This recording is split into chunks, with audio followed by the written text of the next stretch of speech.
Diolch yn diweddio. Diolch yn ei ti o Ddew unwaith eto am y fraint o gael dod ger dy fron. Ni'n cyflwyno'n hamser iddofal, turdyn plith, tywalt ysbryd arnom. Ni'n gofyn hyn o'r trwy enw ac heiddiant yn harglwydd Iesu Grist. Amen. Croeso'n gwasanaeth ar ôl yr oedfa fe fydd na banau drws nesaf yn y neuadd. Bydd yn hoedfa nesaf pnawn saith pnawn sil am hanner awr di 3, ond cyn hynny nos Iau fe fydd ein gwasanaeth y Pasg yma yn y capel am hanner awr wedi 7 ac fe fydd y parchedig Martin Williams yn pregethu. Hefyd mis canlynol ar y drydydd nos Iau o'r mis, sef Mai y 15fed, fe fydd ein noson o emynau yma yn y capel am hanner awr wedi 7. Ond os dymunwch chi gyfrannu tuag at yr achos, mae plat ar gyfer y casgliad yng nghefn y capel. Nawr gyda chi ni ganu emerif 135, does arnaf eisiau yn y byd ond golwg ar dy heiddiant drud. 135 gwn i sefyll i'w chanu.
Bydd o'n darlleniad o'r Efengyl yn ôl Mathew, penod 27, ac yn dechrau darllen yn adnod 39. Mathew 27, adnod 39.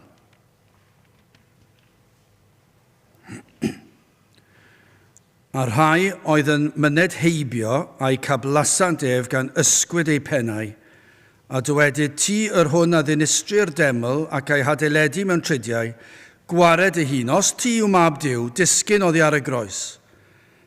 Ar un modd yr archoffeiriaid hefyd gan watwar gyda'r ysgrifenyddion a'r henuriaid a ddywydasant, efe a waredodd eraill, ei hunan nis gall efe ei waredu.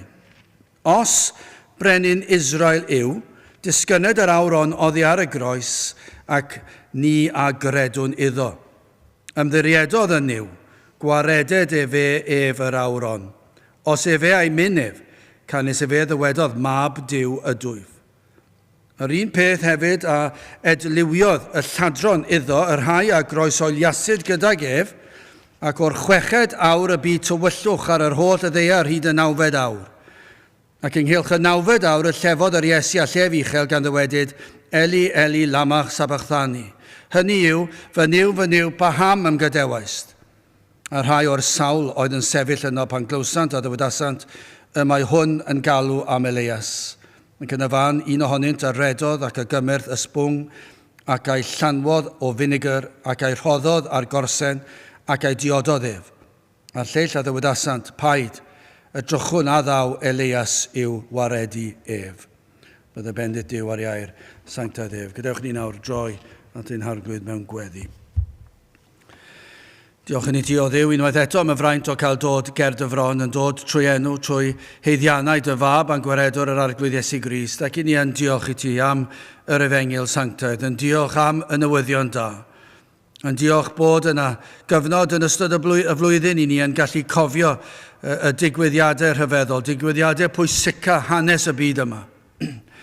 Yr cyfnod o Dduw y bu'r arglwydd Iesu Grist, dalu'r pris am iachawdwriaeth ei blant. Ac felly o Dduw i ni yn gweddio bydde di yn gweld yn iawn i bresynoli dy hun yma neu'n plith, tra bod ni'n gweld y byd heb unrhyw ddiddordeb, hyd yn oed yn ystod y cyfnod yma o'r flwyddyn.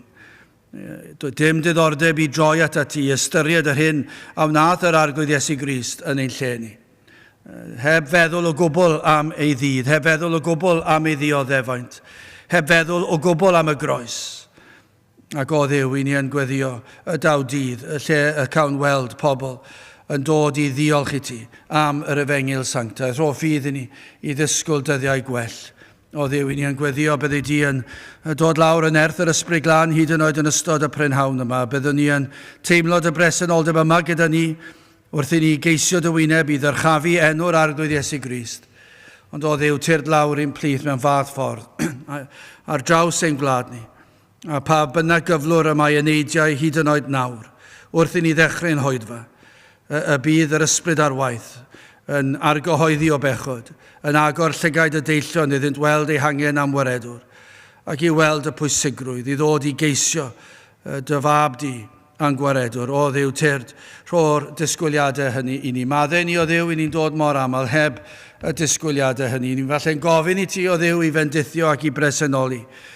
Ond o Dduw yn dod mor aml, sil ar ôl sil, ac yna yn amau o Dduw a fydd na unrhyw awydd ymhlith y bobl i ddod i geisio.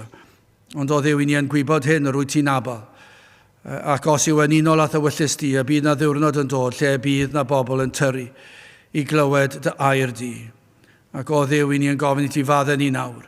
Nad ydyn ni'n credu, nad ydyn ni'n disgwyl. Rho'r disgwyliadau hynny yn ein celonau ni, a bydde di yn dod lawr. Maddau ni nad ydyn ni'n wylo mwy.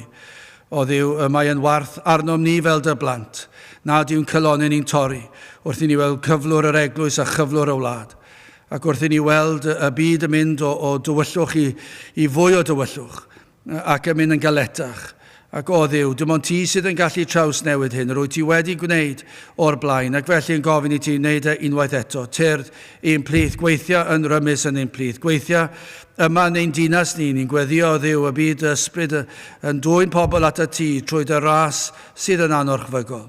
O Dduw, gweithio ar hyd ein gwlad ni. Gad i ni glywed, newyddion hyd yn oed ar ddiwedd y dydd heddi, i rai ddod o dywyllwch i oleuni, ac y byddant yn ymuno yn y cor i ganu dy glodydd. Felly o Dduw, diogela yn hamser nawr, i ni yn gweddio o Dduw y bydde di yn bendithiau'n hoedfa, helpa pob yr un ohono ni i ddod i dy addoli di, paid y gadael i ni i grwydro yn ei meddyliau. O Dduw, tyrd yn erth yr ysbryd glân, sigla ni Dduw o'n trwmgwsg, gad i ni wybod beth yw gwir addoliad, ac y byddwn ni yn dyrchafu dy enw di, goriwch pob enw arall. Felly bendithio ni nawr, diogela tyrd ein plith, i ni'n gofyn hyn oll trwy enw ac heiddiant, ein harglwydd Iesu Grist. Amen.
Gadewch ni ganu Emynau 366 wrth edrych Iesu ar dy groes a meddwl dymder dangau loes, pryd hyn rwyf yn dibrisio'r byd a'r holl ogoniant sy'n ynddo i gyd. 366 gyn ni sefyll i'w chanu.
Bydd o'n testyn o'r Efengyl o Mathew, penod 27, Mathew 27, adnod 42.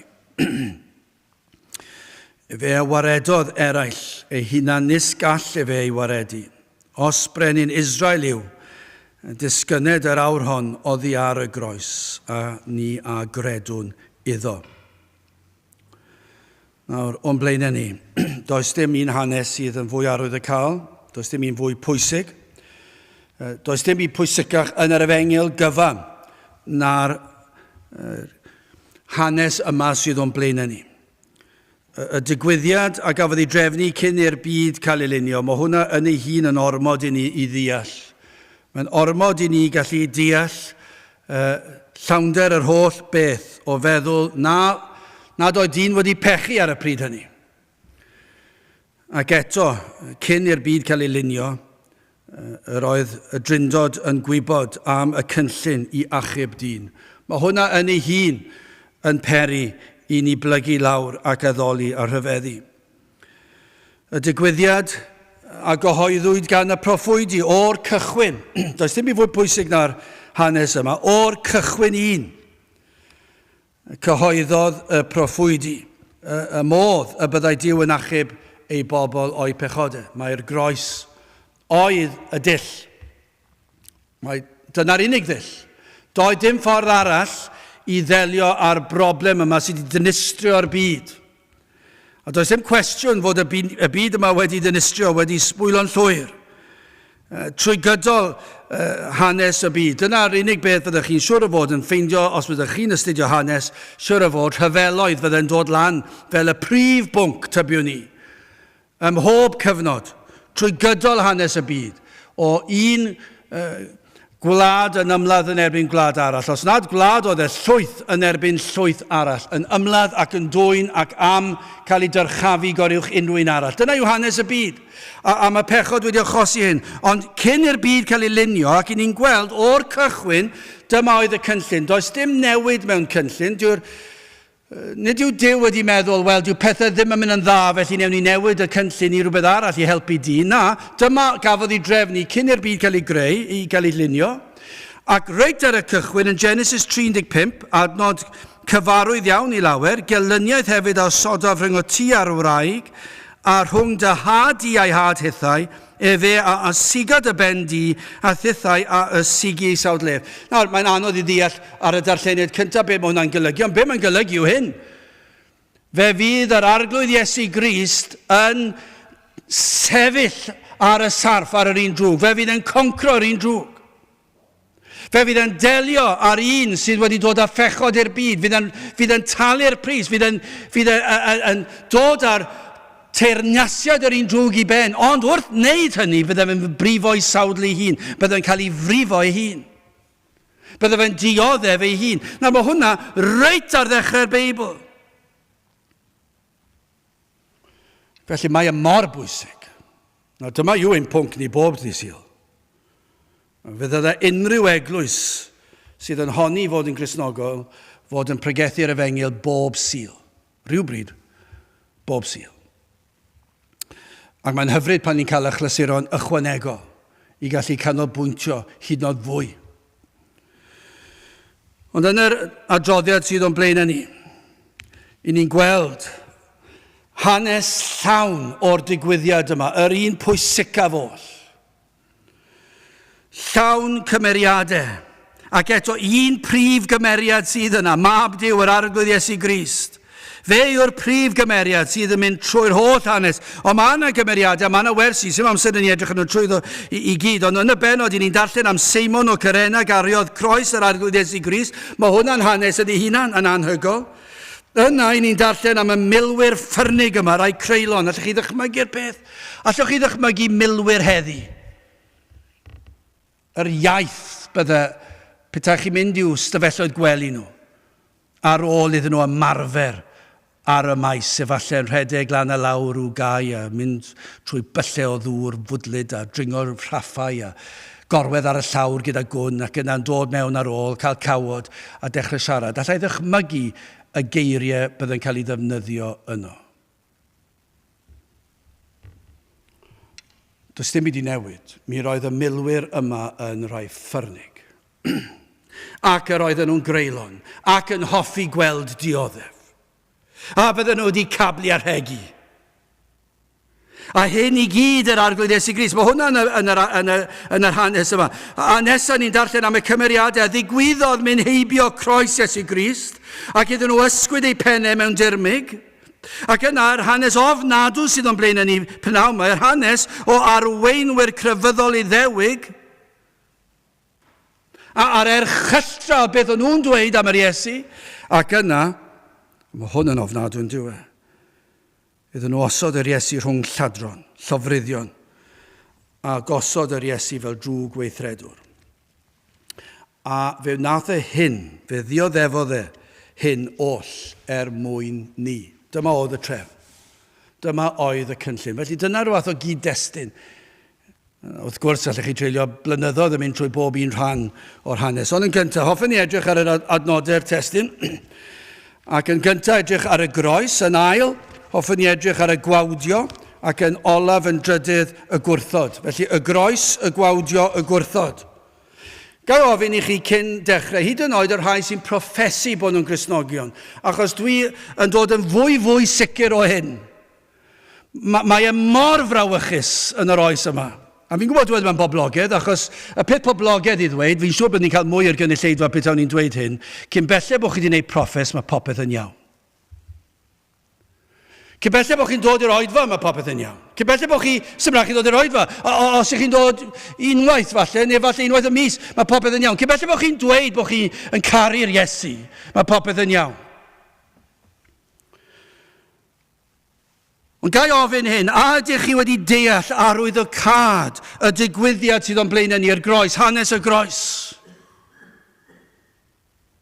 Achos dyma yw'r hanes yn fwyaf pwysig yn hanes y byd.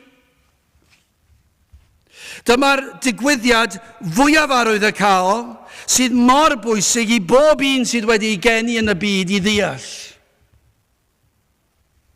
Dyma oedd yr rheswm y dath Iesu Grist i'r byd. Mathew 1:21, a hi esgor ar fab, a thi a elwi ei enw ef Iesu pam, o bleged e fe a wared ei bobl o ddirdi pechode. Dyma oedd y dill nath Iesu ddod i wared ei bobl oddi wrth ei pechode.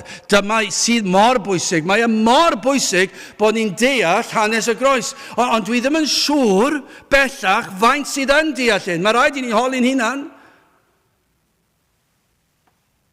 Mae rhaid i ni holi'n hunan ydyn ni wedi deall. A credwch i fi ar nos Sul a bore dydd Llun, mae Satan yn dod ac yn sibrwd ac yn dweud, wyt ti'n rhagrithiwr, wyt ti wedi deall? Ac mae rhaid i fi fynd trwy'r un broses ar ôl pregethu'r peth. Mae rhaid i fi holi, ydw i wedi deall y groes.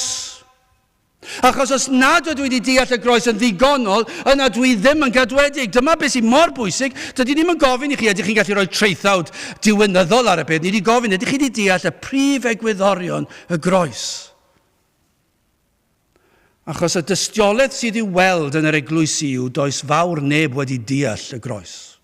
Dyna'r dystiolaeth. Yr hyn i ni'n gweld ymhlith yr rhai sy'n proffesu fod yn Gristnogion yw dyn nhw ddim wedi deall y groes. Dyn nhw wedi deall i arwyddocad.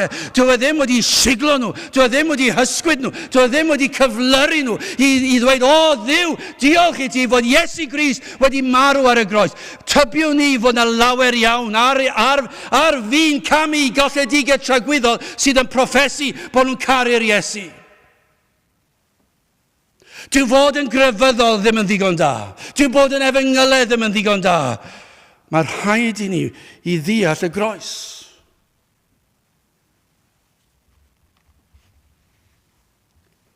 Buodd Iesu farw oherwydd pethau erchyll dwi wedi meddwl ac wedi wneud.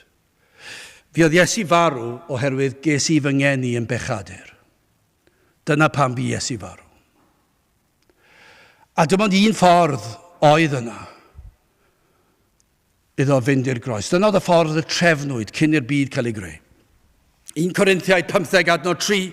Canis mi a draddodais i chwi ar y cyntaf, yr hyn hefyd a dderbyniais, farw o Grist dros ein pechodau ni yn ôl yr ysgrythurau, yn ôl Moses yn Genesis. Yn ôl Moses, yn ôl yr ysgrythurau, bu Iesu Grist farw dros fy mhechodau i. Dyna oedd y proffwydi, dyna oedd Jeremia, dyna oedd Eseia yn dweud. Fe ddwedodd Jeremia, fe ddwedodd Eseia, fe ddwedodd y proffwydi, fod Iesu Grist yn mynd i ddod a bod e'n mynd i farw ar y groes oherwydd fi. Dyna beth mae'r Beibl yn dweud. Felly, mae'r rhaid i ni ddeall hwn yn does, achos dyma'r unig ffordd chi'n gallu dod yn Gristion.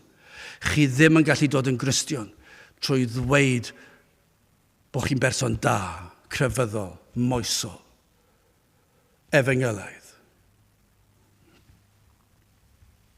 Styriwch i ddioddefaint. Mae meddwl am ei ddioddefaint ar lefel corfforol. Beth i ni'n gorfod casglu yw hyn, o'r oedd y dioddef corfforol gafodd Iesu yn waith nag unrhyw ddioddef corfforol gafodd unrhyw berson erioed ar wyneb y ddaear. Yr oedd y boi nath e drwyddo.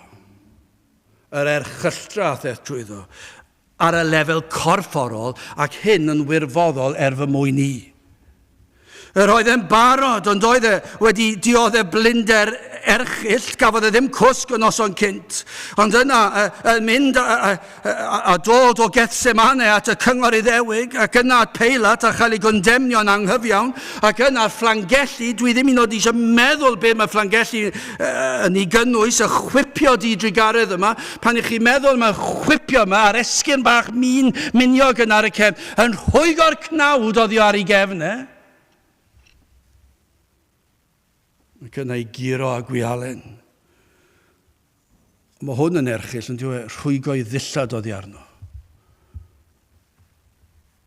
A'i wawdio ac yna gwneud hwyl am ei ben. A'i wisgo mewn clogin o sgarlad. Ac yna gosod rhyw goron bach o ddrain ar ei ben. A chwerthin. A smalio mai brenin oedd e. Ac yna poeri arno. A curo tapo i ben. Edrych pwy wyt ti. Am daith. Yn cael ei arwain allan at fryn Calfaria. Ac oedd hwn i gyd mwyn ni. A mae hwnna dim ond ar lefel corfforol. Ond yna mae hwn yn erchyll yn diwedd croeshoelio. Yr oedd yna groes ar y llawr, y pren. Yna'n gorwedd ar y llawr yr oedd y groes, ac yna gosodwyd yr Iesu ar ei benne ar y llawr. Ac yna gosod ei ddwylo pur ar led ar y llawr, oedd yn gorwedd ar y llawr. Ac yna gafon nhw'r hoelion mawr yma, taro fe mewn i un llaw, ac wneud siŵr bod e ddim yn symud. Y boen hwnna'n anioddefol ar y lefel yna, yn ar llaw arall. Ac yna a'i draed e, a gwthio ei draed e'n fflat. Pan ych chi ar y llawr, mae'n anodd yn diwedd i cael eich traed chi lawr yn fflat, ond gwthio ei draed e, a hoelio ei draed e mewn i'r llawr. Ac yna, os oedd hwnna'n ddigon, codi'r groes lan, a byddai'r boen bron a torri galon yn llwyr. Ond yna, wrth iddo fe osod mewn i'r twll a'r pren siglo lawr, a'r holl gorff yn ysgwyd, byddai'r boen wedi bod yn anioddefol.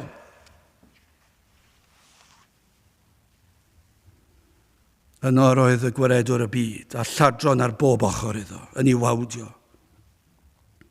A hyn oll nid am ei bechodau fe, gan nad iddo bechu erioed.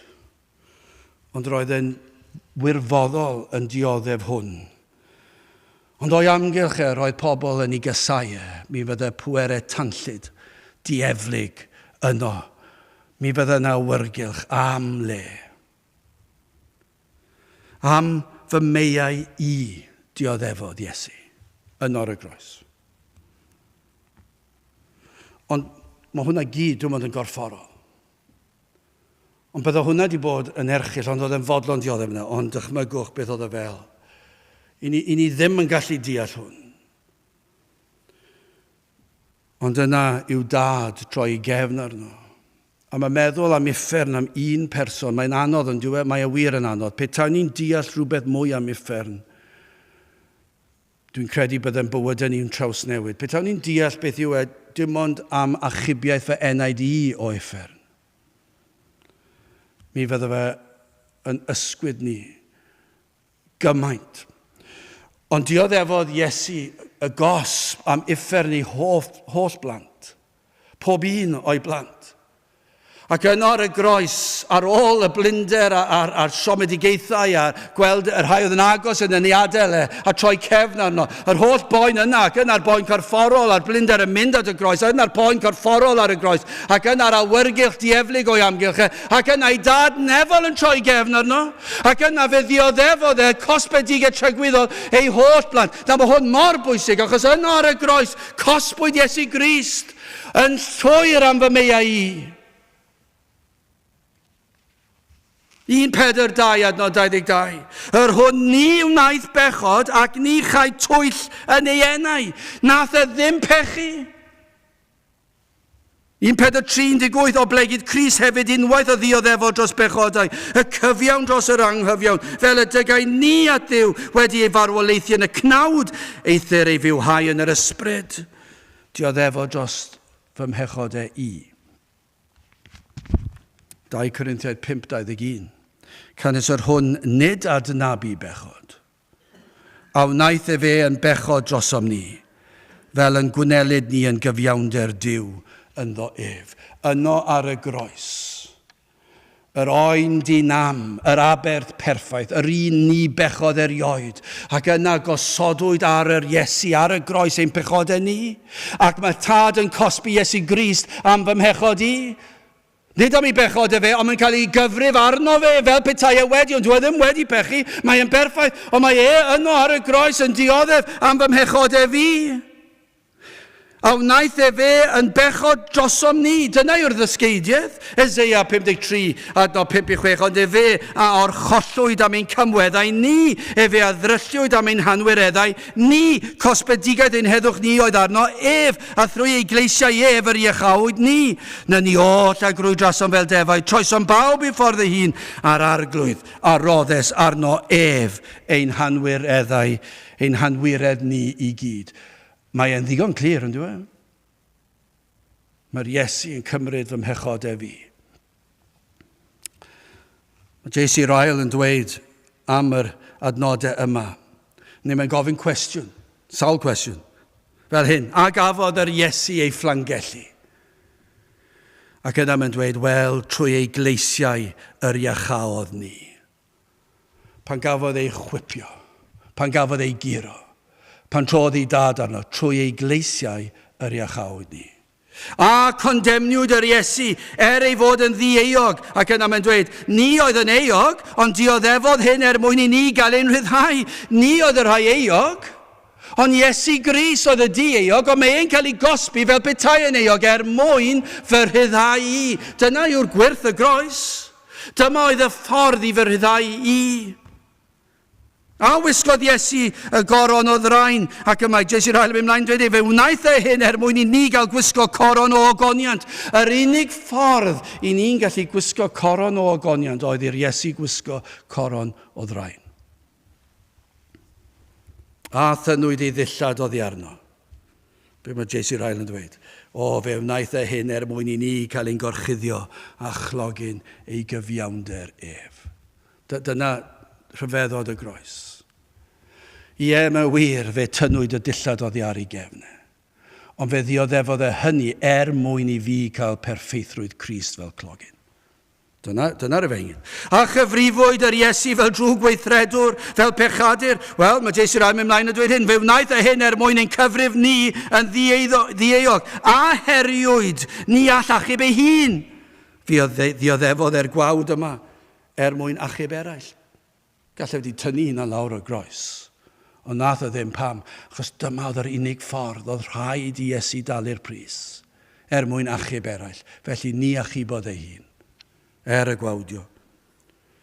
A fi farw'r Iesu marwolaeth erchill, fe wnaeth e hyn mwyn i ni cael byw. Dyma oedd y trefn, dyma oedd y ffordd, y trefnwyd, i achub chi a fi. Rhaid oedd i'r Iesu farw ar y groes. Dyna yw'r Cristnogaeth. Does dim Cristnogaeth heb Iesu Grist ar y groes. Rhaid oedd e ddioddef. Rhaid oedd e'r tad i gosbi fe. Ac fe ath e'n wirfoddol. Ac yno ar y groes fe gymerodd e'r gosb. Mae'n gadewch i ni symud ymlaen. Y gwawdio.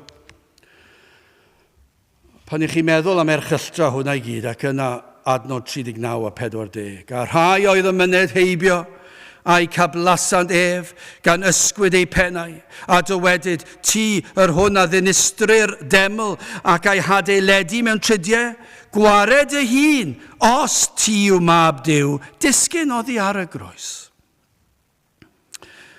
Mae'n ofnadw, mae'r darlun yma'n erchill yn diwe. Rhai nad oeddent hyd yn oed wedi dod i weld y digwyddiad. dydw I ddim yn gwybod, dwi'n yn credu oedd rhain yn gwybod ar y pryd, falle o'n nhw'n sicr yn gwybod pwy oedd e. Ond efallai ddim yn cofio bod yr Iesu ar y groes pryd ni. O'n nhw ar ei ffordd i rywle. A nath nhw ddim hyd yn oed oed i fod yn rhan o'r dorf. Dwna ddim o garedigrwydd, dwi ddim oherwydd o'n nhw'n meddwl bod yn ofnadw beth oedd yn digwydd. Mor ddyn nod oedd yr achlysur, oedden nhw yn mynd o un lle i'r llall. Dim cydymdeimlad, ac felly wrth gerdded heibio o fynd o A i B, na dydyn ni'n gwybod, falle o'n nhw ar y ffordd i siopa. Falle o'n nhw ar y ffordd i werthu nwyddau. Falle ar y ffordd i gael pryd o fwyd gyda'i teulu nhw. Ac falle am wac, neu beth bynnag oedd e. Ond un peth sy'n sicr, oedden nhw ar ei ffordd heibio Bryn Calfaria. Ac wrth fynd heibio, heb oed i hyd yn oed, yn gweiddi allan, gwawd, ac yn siglo'i pennau am ddirmig. Yn siglo'i pennau. Ac yn cwestiynu. Wel, os ti yw'r un sy'n honni dy fod i'n fab Duw, wel, edrych yna ti nawr. Os wyt ti'n honni bod yn fab i Dduw, tir lawr o'r groes dy. Nes dim amser dynnu i wastraffu i aros hyd yn oed. Dyna agwedd rhain oedd yn cerdded heibio. Chymygwch tragwyddoldeb iddyn nhw. Mae rhain hen wedi camu tragwyddoldeb. A fydden nhw'n cofio'r daith yna. Fydden nhw'n cofio iddyn nhw wawdio gwaredwr y byd ar y groes. Ond yma mae yna gyflawniad arall o broffwydoliaeth. Dyma beth sydd yn gwneud yr ysgrythyr mor anhygoel. Mae yna broffwydoliaethau diri. A dyma un i chi, Eseia 37 adnod 22. Dyma y gair a lefarodd yr arglwydd yn ei erbyn ef, y forwyn merch Seion ath ddirmygodd, ac ath watwarodd, merch Jerusalem a ysgydwodd ben ar dy ôl. Digwyddodd e'n do? Dywedodd Eseia fydda yna rai yn siglo'i pennau, ac yn ei wawdio, ac yn ei ddirmygu y gwawd y sarhad herfeiddiol. Dyna chi air? Y sarhad herfeiddiol. Am herio. Herio o'r mwyaf. A'r un mwyaf sarhaus oll wrth gerdded heibio yr Iesu. Yr holl dystiolaeth y cawsant am fawredd yr un ar y groes. Gwrthodant gredu mai mab Duw oedd hwn. Cablant ei enw. Roedden nhw yn sicr mai gwendid llwyr ar ran Iesu Grist oedd iddo fod ar y groes. Wyt ti di methu. Ti di cyrraedd y groes. Mae dy ddiwedd di yn agos. Does dim crefydd yn mynd i ddilyn dy enw di. Dyna fel o'n nhw'n credu. Do'n nhw'n gwybod dim o'i Hen Testament nhw, neu arwydd y cad, Ac yr oedden nhw'n gwawdio'r Iesu, credant os mae mab Duw ydoedd byddai'n sicr yn gallu dod lawr. Ni wnaethon nhw feddwl mai ei gariad, nerth ei gariad tragwyddol oedd yn ei gadw ar y groes. Dyma beth oedd yn cadw'r Iesu ar y groes. Dim gwendid oedd y ffaith oedd ddod lawr, ddim yn gwrthod dod lawr o'r groes. Cariad tragwyddol oedd yn cadw ar y groes. Rhaid oedd iddo aros ar y groes. Galle fod wedi ymateb a dweud wrth gwrs dwi'n gallu dod lawr o'r groes, ond ni wnaeth e hynny, galle wedi cael yr yngylion i ddod. Galle wedi wneud unrhyw beth i ddod lawr o'r groes, ond na, dyma oedd y ffordd cyn i'r byd cael ei lunio, byddai'r Iesu yn maddau fy mechod i.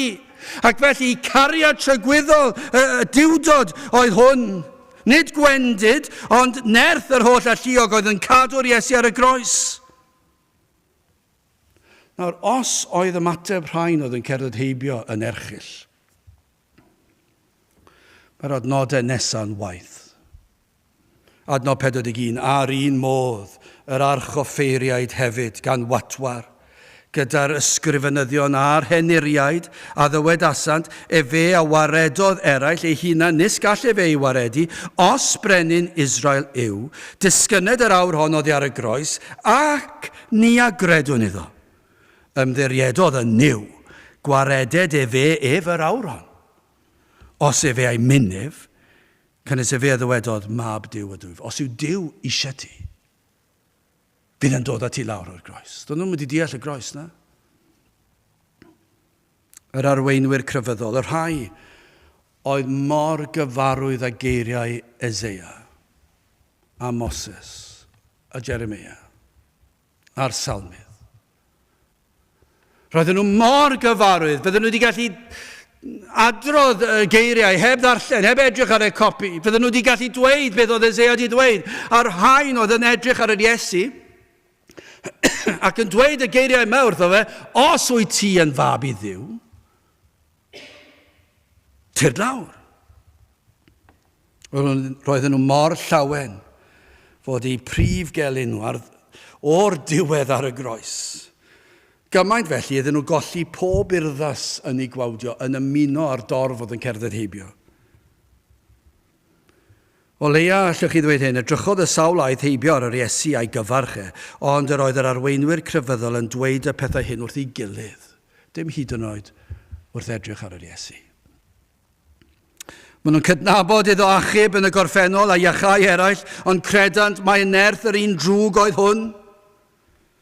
Does dim byd yma sydd yn anodd ei ddychmygu nagos. Dyma beth sydd i'w weld heddi. Y gwawdio, cerdded heibio dros y capel, sawl un sydd wedi gwneud hynny. Petai pobl, petawn ni sefyll mas fyna nawr. Fi wedi gweld pan dwi ar y drws mas fyna. A dwi'n gweld pobl yn cerdded heibio. Gweld fi'n sefyll yna mewn siwt. Wrth gwrs mae'r eglwys fodern yn dweud pidwch gwisgo siwt, gwisgwch paro jeans. Chos byddwch chi'n cael pobl yn chwerthin arnoch chi. Am fraint cael pobl yn chwerthin am ein pennau ni achos bod ni'n gwisgo'n smart i ddod i'r capel. Dyna chi fraint. Dioddefodd yr Iesu ei wisg wedi dynnu oddi arno. Ac os oedd e'n fodlon dioddef, erchylltra'r groes, dylen ni fod yn fodlon dioddef pobl yn chwerthin. Ond dyna be mae pobl fel, pobl ddim wedi newid, dim nagyn. Os i cario Beibl, fi pobl yn chwerthin os nhw'n gwybod erbyn hyn, beth yw'r Beibl? Maen nhw'n gweld ni'n dod mewn i'r cwrdd yn meddwl, chi dal i fynd i'r rhywle fel, a pam yn y byd i chi mynd i'r rhywle fel na, a maen nhw'n chwerthin. I ni bron iawn gormod o ofni cael pobl yn chwerthin ar hwnni yn y darlithoedd os maen nhw'n dysgu pethau na ddylen nhw ddysgu. Ac i ni'n ofni dweud wrthyn nhw, dwi ddim yn credu dyna, o na, ni ddim eisiau roi ni'n yn sefyllfa fel yna, ac i ni gormod o ofn o'r peth, mae'n ar y gwylydd arno ni. Ni'n dweud bod ni'n fodlon sefyll dros pethau, ond i ni ddim fodlon gwynebu nhw'n dweud, am fy meia i dioddefod yr Iesu, a fe safai dros fe. Ond dyna fel ddylen ni fod. Gormod o ofn arno ni. O na, sa eisiau bod yn y sefyllfa yna. Ni'n gallu darlunio fe yn glyfar iawn, dweud bod ni'n neud safiad. Pobl yn siglo'i pen. Ni'n gweld yn y capeli yn dydyn ni'n gweld yn oedfa, ni wedi gweld e dros y blynyddoedd, pobl yn siglo'i pen. Ac yn meddwl, mae hwnna'n rhy eithafol. Mae hwnna dros ben llestri. Paid disgwyl i fi fyw fel yna. Ac yn gwawdio. Ac yn dychwelyd, chi'n gwybod beth ddwedodd e? Fe ddwedodd e hyn, fe ddwedodd e'r llall, chi'n gwybod y tôn ddwedodd e? Ni wedi clywed e gyd o'r blaen yn do. A siglo'i pen at yr efengil yma, ac yn dweud, o na, ni eisiau rhywbeth arall, ni eisiau rhywbeth gwell yna, edrychwch arnyn nhw, maen nhw mor fach, maen nhw mor bitw, maen nhw mor wan, edrychwch, sneb eisiau credu nhw, ewn i rhywle arall, dyna be mae'r byd yn dweud, dyna be mae'r haen yn gyrru heibio o sil i sil, maen nhw'n gwawdio, maen nhw'n chwerthin, a dyna fel wnaethon nhw'r Iesu, i ni ddim yn dioddau dim byd tebyg, dychmygwch beth oedd y fel i'r Iesu, i'r haen i wawdio ar arweinwyr crefyddol, yr Iddewon, y Phariseaid, yr ysgrifenyddion, yr henuriaid, y pobl crand i gyd, y pobl oedd uchel i parch, ac yr oedden nhw'n poeri arno, nhw'n cysau e. Mae yna gyflawniad arall o broffidoliaeth fan hyn. Salm 42, adnod 10. Megis a chleddyf yn fy esgyrn y mae fy ngwrthwynebwyr yn fy ngwaradwyddo, pan ddywedant wrthyf bob dydd, pa le y mae dy Dduw. Dyna beth ddeithon nhw ar y groes. Pa le mae dy Dduw di nawr yr un sy'n honni fod yn fyseia? Pa le y mae dy Dduw di nawr? Ti yn ar y groes, ti wedi dy hoelio, ti ddim yn gallu dod oddi ar y groes. Mae dy yrfa di ar ben. Unrhyw beth i ti di honni dy fod i'n fab i Dduw. Mae'n warth, mae'n ddiwerth. A pa mwyn chwerthin am ei ben. A be mae'r Iesu'n dioddef, mae fel cleddyf yn ei esgyrnau. Roedd hwnna'n ddioddef, achos roedd yr Iesu'n gwybod, roedd yno ar y groes yn dioddef mwyn awdwriaeth dyn, ac yr oedd rhain yn ei wawdio fe, ac yr oedd yn rhan o'r dioddefaint, yr oedd e fel cleddyf yn mynd trwy'r esgyrn. Am boen. Wel yn drydydd, A mae hwn mor drist. A mae hwn mor berthnasol i'r oes yma. Wrth gwrs, mae pob beth yn berthnasol i'r oes yma. Bron iawn, allech chi ddim dewis parau sydd does dim byd ddim yn berthnasol. Allech chi bregethu fe unrhyw genhedlaeth. Ond mae yna rhyw ymdeimlad bod yn berthnasol gwrthod. Yr oedd rhain, yr arweinwyr, y crefyddol, gwrthod, cwestiynant bopeth am Iesu Grist. Yn sicr, heriant ef am ei dad nefol. Doedden nhw ddim yn credu fod Duw y Tad yn dad i'r Iesu. Gwrthodant gredu mai mab Duw ydoedd.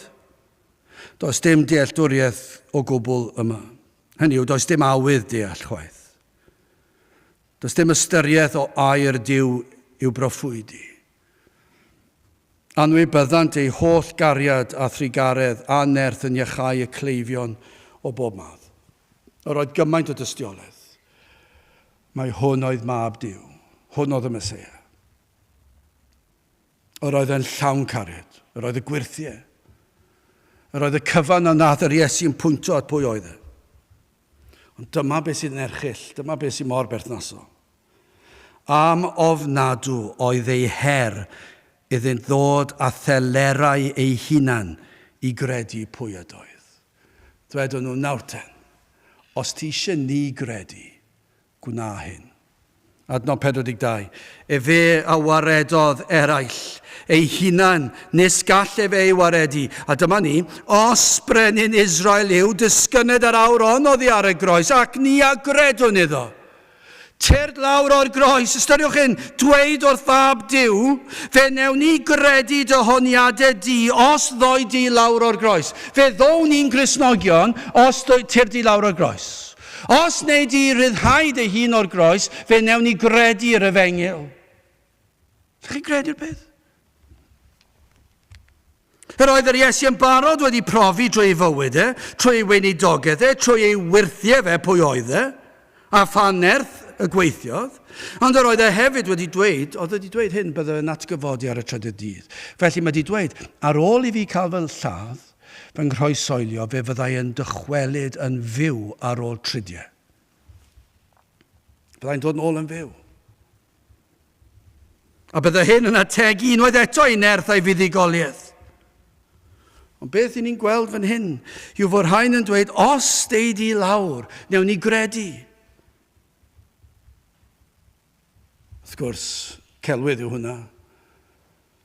Celwydd llwyr yw hwnna. Os oes yna os yn dod, allech chi bron iawn dweud yn weddol gloi. Mae gen i amheuaeth mawr os yw hwn yn mynd i ddod. Os ych chi'n dod ag os. Achos fan hyn, yr os oedd tyrd lawr o'r groes. Ond oedd rhywbeth mwy anhygoel wedi digwydd. Ar ôl i'r anadl ola fynd o ysgyfaint yr Iesu, ar ôl iddyn nhw brofi bod e wedi marw ar y groes, yn gynt na'r disgwyl, ac iddyn nhw tynnu gorff e lawr a'i gladdu fe, ar ôl tridiau, fe ddath yr Iesu nôl yn fyw, nawr mae hwnna'n fwy o arwydd, ac yn ei ofyn hyn, a gredo nhw wedyn, naddo, ni chredo nhw ar ôl iddo fatgyfodi o'r bedd. Felly oedd petai'r Iesu wedi dod lawr o'r groes, fydden nhw ddim wedi credu. Doedd dim bwriad credu. Roedd rhain yn galed, yn galon galed. Gai ofyn, oes yna rai sydd yn gwrando, sydd yn euog o'r union yr un pechod.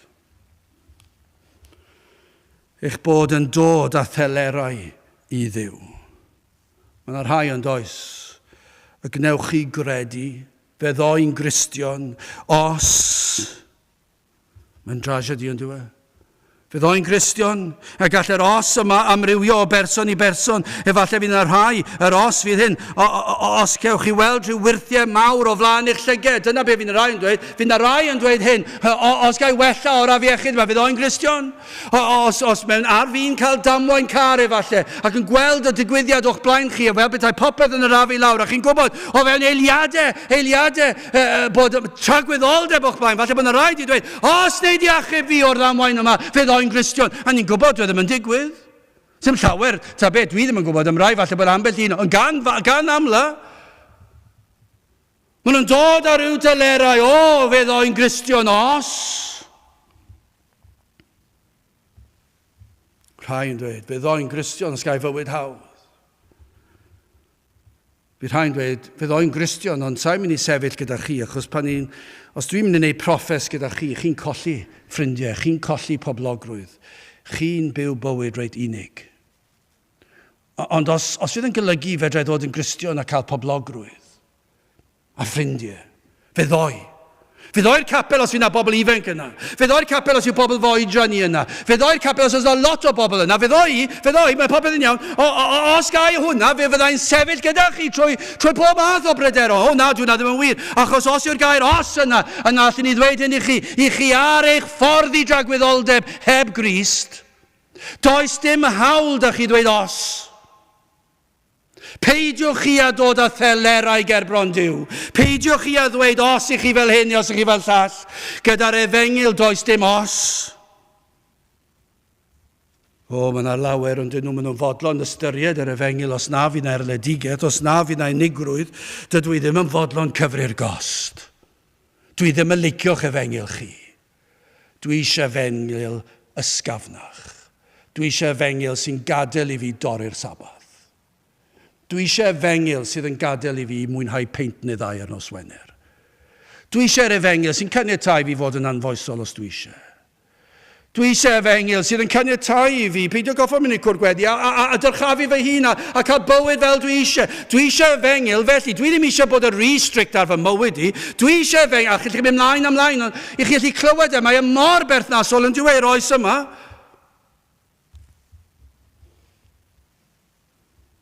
Am ofnadw. Yr unig beth chi allu dweud yw hyn, os ych chi'n dod ag os, ych chi ddim wedi gweld eich pechod. Os yw'r gost yn ormod i chi yna chi ddim wedi gweld y gost a dalodd yr Iesu ar y groes. Chi ddim wedi weld chi ddim wedi ddeall y groes. Os yw cadw un diwrnod o'r wythnos yn ormod i chi yna fedrai ddweud hyn, chi ddim yn deall dim am ddioddefaint Crist ar y groes. Os ych chi'n poeni am eich colli ffrindiau ac yn y blaen, a'r Iesu yn fodlon fyna dioddef uffern am ei holl blantau, yna fedrwn ni ddweud hyn, chi ddim wedi deall dim. Chi ddim wedi gweld eich pechod. Chi ddim wedi gweld mae'ch pechod chi a hoeliodd yr Iesu ar y groes.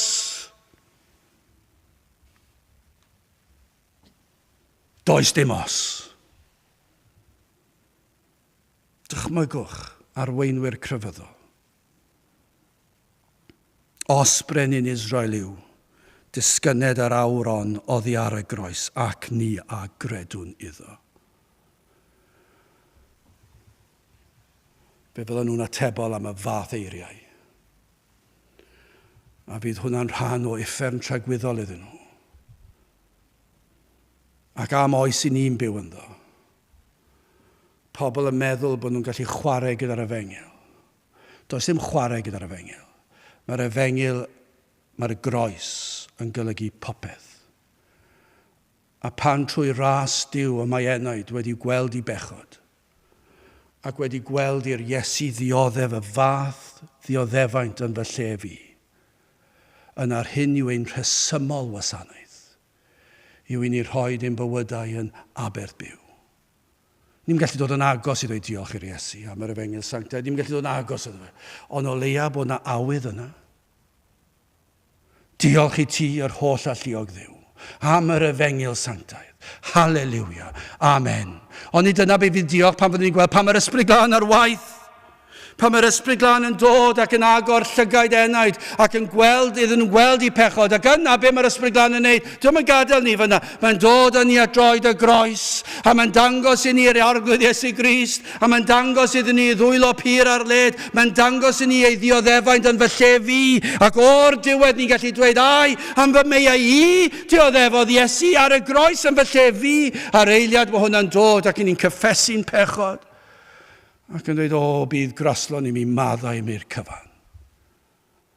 Yr hyn mae'r gair Duw yn dweud wrth ni, pan ni'n dod fel yna'n waglaw, does dim byd yn ein dwylo. Y mae e'n maddau'r cyfan. Mae di addo na fydd yn gwrthod neb.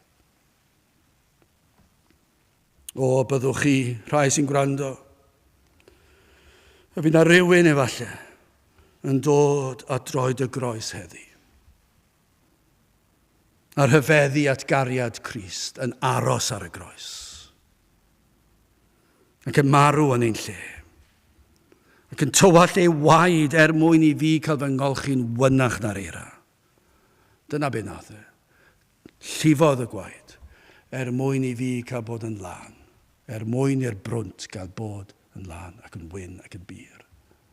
Dyna pam. Gai ofyn i chi, ydych chi wedi deall y groes, ydych chi wedi deall pam fi oedd rhaid i'r Iesu farw. Mae pechod mor fawr. Mae'n amhosibl i ni ddelio pechod. Rhaid oedd i Dduw gosbi ei fab. A dim ond ei fab oedd yn gallu wneud e. Ac fe nath e. A fe brofodd e. Byddwn ni'n cofio hwn ar Sul y Pasg. Fe brofodd e bod e wedi ennill y frwydr achos fe atgyfododd e'n fuddugoliaethus. Dewch ato. Peidiwch a bod fel rhain.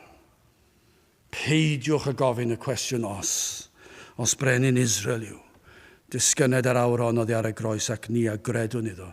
O, byddwch chi'n credu, ond heb unrhyw os. Heb unrhyw delerau. Heb unrhyw gyfyngiadau. Heb unrhyw ddewisiadau chi'n dewch at Grist. Ac wrth ddod, fe fydd na groeso, fe fydd na faddeuant, fe fydd na olchi, fe fydd gwisg yn cael ei roed i chi. Ei berffeithrwydd ef. Gadewch i ni weddio. O Dduw, i ni yn diolch i ti am yr arglwydd Iesu Grist, ac yn diolch am ei ddioddefant, am yr hyn a wnaeth yn ein lle ni. O Dduw, gad i ni ddeall, gad i ni fynwesu yr arglwydd ar y groes. Tir dy rai o dywyllwch i oleuni, i ni'n gofyn hyn oll trwy enw a ceiddiant, ein harglwydd Iesu Grist. Amen.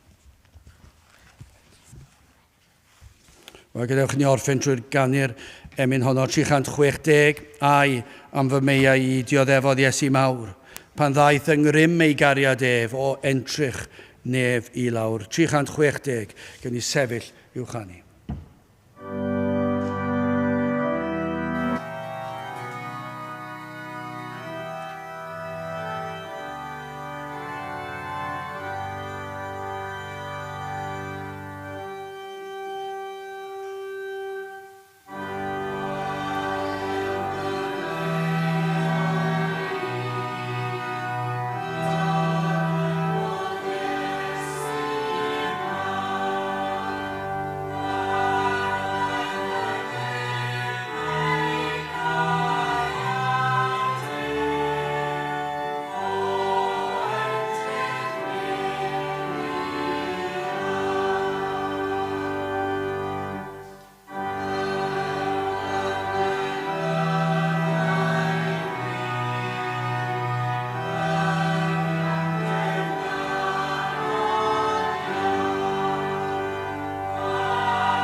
A nawr bydde di ras ein harglwydd Iesu Grist a chariad Duw a chymdeithas yr ysbryd glân fod gyda chwi oll hyd byth.